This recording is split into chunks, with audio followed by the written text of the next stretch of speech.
me and the Lithuanians got along swimmingly, right? And there's just two of us. It was my OIC and myself. We brought one of my best friends out to re-enlist. So he re-enlisted and then didn't get on his flight for a handful of weeks. So wait, can you explain that? What do you mean by this? This is his way of staying downrange? Yeah. Okay. Yeah. He, like, oh, there's weather. Can't get out of here. The helos aren't flying. And then so we kept him there as long as we could because he's just a good dude. One of the best operators in the world for sure.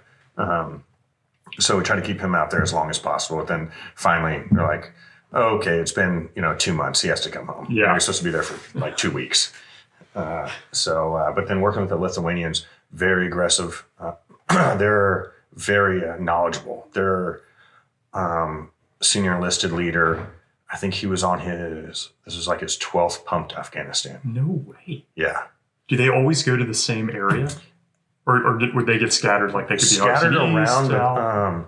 They were very familiar with where we were. We're in the Zabul province. And they were very, I don't know if they stick to that province because like the Brits own Helmand and so on and so forth. And but I know they were experienced all over, but they had a lot of knowledge for our area. Like their human guys we'd go to villages and they'd meet with sources and it'd be like they were friends. Wow. Very interesting. And extremely aggressive and very smart, very good tacticians too. Yeah. Did they remind you of team guys? These are their SF or their SOF component. Mm-hmm. Oh yeah, and they're most of them. There's one guy. I think his name was. We call him like Big Bear or something like that. These are fucking Vikings. Like he was a huge human being and a huge beard, huge human being. Like he needs to be in a movie, right? Yeah. And very knowledgeable and their SEO was, I guess, on his 12th pump, their OIC or their troop commander, he was a little younger, but that's generally how it works, right? And extremely aggressive and not risk averse at all. Wow. Yeah, and I love their culture. That we sauna every day. At first, it was weird. Like we're in Afghanistan, we're going to go sauna. They built a sauna out of a Connex box and had like a cold plunge pool before cool. Cold plunging was fucking cool, And I was a little iffy about it. I'm like, I don't care. But these guys just walk in, like hang up their towel, sit in a sauna. It's just like debriefing in the sauna, a bunch of naked dudes. Oh yeah. And it is, it was weird till I got used to it, Yeah. But I loved being with those guys. Yeah. How was their English?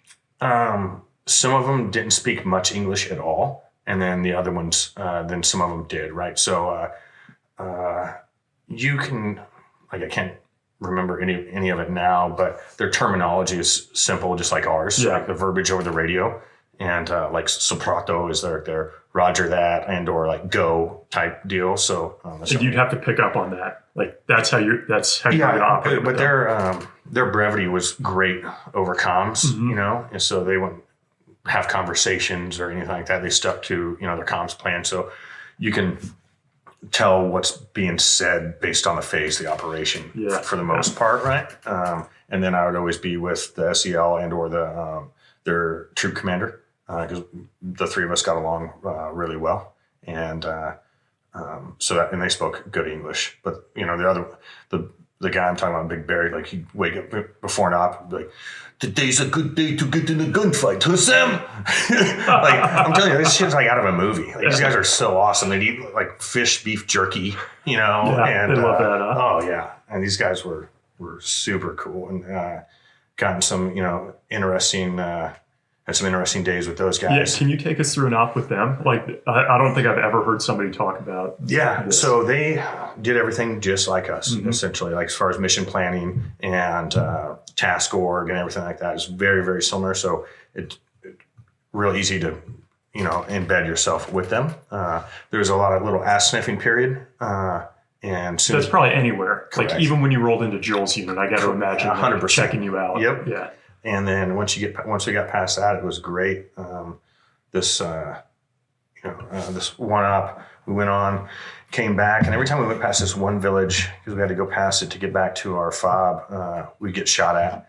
And it was one morning we were coming back, we got shot at like quite a bit. We couldn't exactly tell where it was coming from. Like we knew the direction. And there was like this, I don't know, second time that happened or something like that, right? It happened before.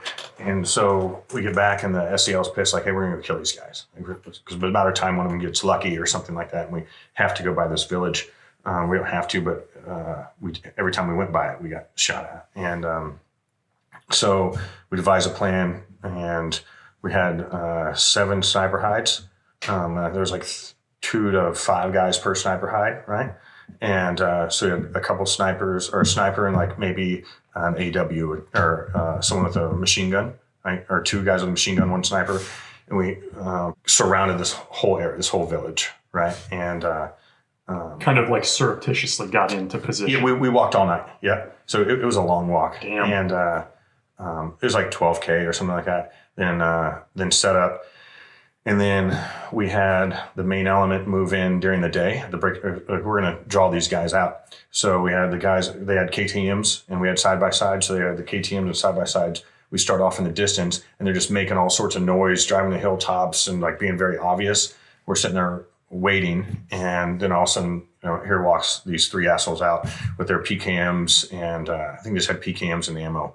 And they're walking to this hilltop. And I'm watching, and I'm the furthest sniper hide away because there's an IED maker in this village. And the village to my right was like 800 yards away. And so Thomas, the GFC, is like, "Hey Sam, we're going to be with me in this in the sniper hide that's furthest away. However, there's an ID maker over here. So if we see someone, playing an ID, we have to, how do you say, make some decisions."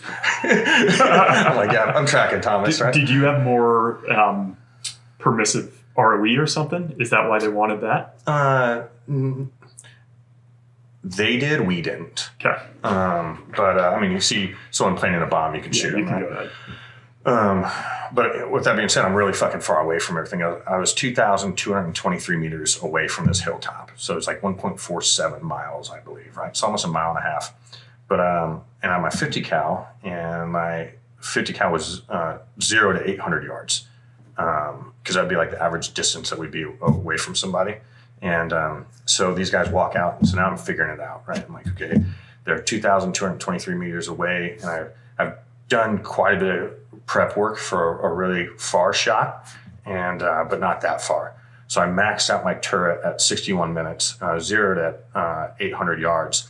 Then I see these guys, and there's a tree behind them. So I climb the tree, and now I'm waiting, right? And then I hear "Soprato," and all hell unleashes on these guys, right? And somehow one of them is like Houdini's his way out of it.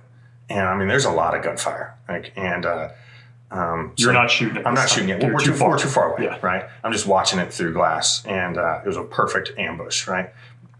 Besides one guy. And he starts running, and Thomas goes, I'm like, "Thomas, can I take a shot?" And he's like, "Yeah, we can't let him get back to the village because he's just going to blend in with everybody else."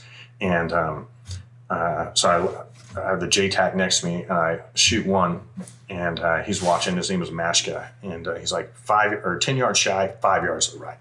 I'm like, all right. So then I climb the tree a little bit more with my reticle. Boom, he's like 5 yards right in front of him. I'm like, all right, cool. I'm like, there's a chance, right? I'm close. And so then I get him on again. I'm like, I'm going to let another one fly. Boom, let another one fly. And then he's like, "I think you hit him." And the record at the time was like 1.22 miles or something like that. I think it was set by either an Aussie or a Canadian guy. Dallas Alexander, okay. I think, right? The Canadian. Canadian, yeah. And so then a Kiowa flies over, like, "Yeah, there's a dead guy down here in the ditch." So I lose all situational awareness. Like, yeah! And my buddy pulls up to his side-by-side. He's like, "Did you get him?" I'm like, Mashka was my spotter. And he's like, "Yeah, he's dead down there in the ditch." I'm like, "No way." And we're all like high-fiving. If I had some beer, I would look like Stone Cold Steve Austin at the top of that fucking hill, right? And so then I tell my buddy, I'm like, "Hey, take this side-by-side and go drive all the way down there and put this thing on top of him to make sure like everything lines up. He's like, all right, cool. So he cruises on down there. Then there's a lot of radio talk. Eric's down there.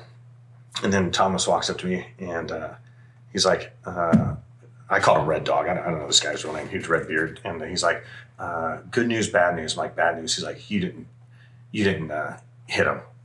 I'm like, all right. I'm like, good news is he's a dead terrorist. I'm like, perfect. He's like, you shot. He's like, Red Dog said you're real close.